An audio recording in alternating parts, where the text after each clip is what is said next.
Em đã xong rồi em lại lấy rồi. Nhưng mà các bạn hỏi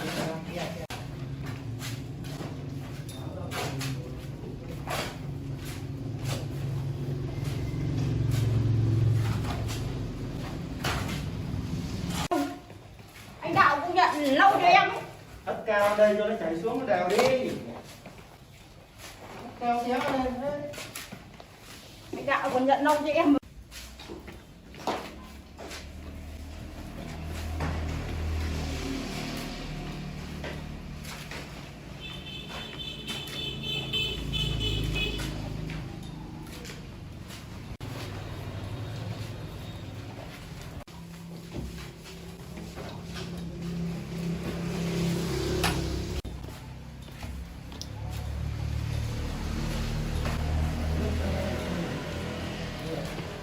Chỗ này đừng xúc vào nữa. Nó nước người nó phải đảo ra ngoài đấy. Cứ qua vào đấy, kìa.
Mới còn máy lên được vừa đấy. Còn máy lên được vừa. Tôi chỉ được một viên, 2 viên. Không bánh bán hả? Không, tôi lên tôi đặt rồi.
Con là cái con nào bắt đầu đấy.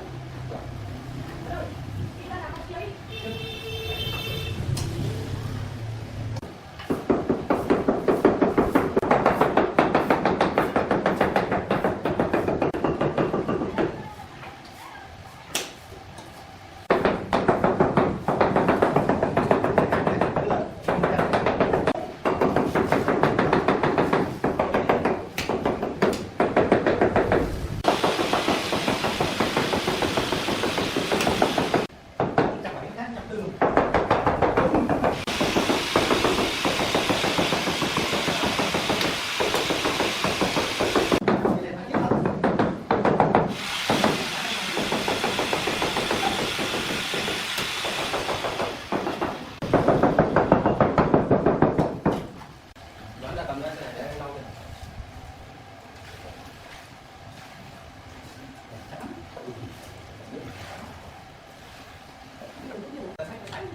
phải nó sánh một cái xô sánh nó ngốc vai nào. Cái chơi đọc bằng hiện thì kiểu gì nó mãi.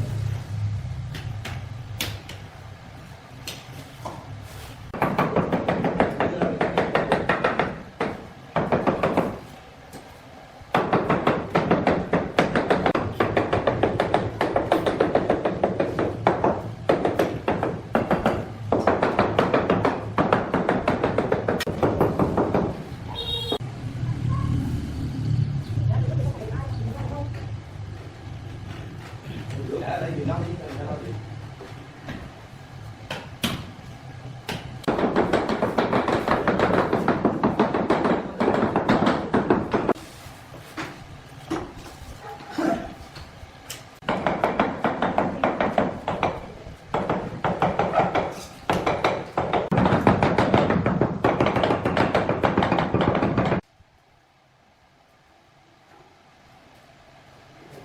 Vậy thì tập tiếp.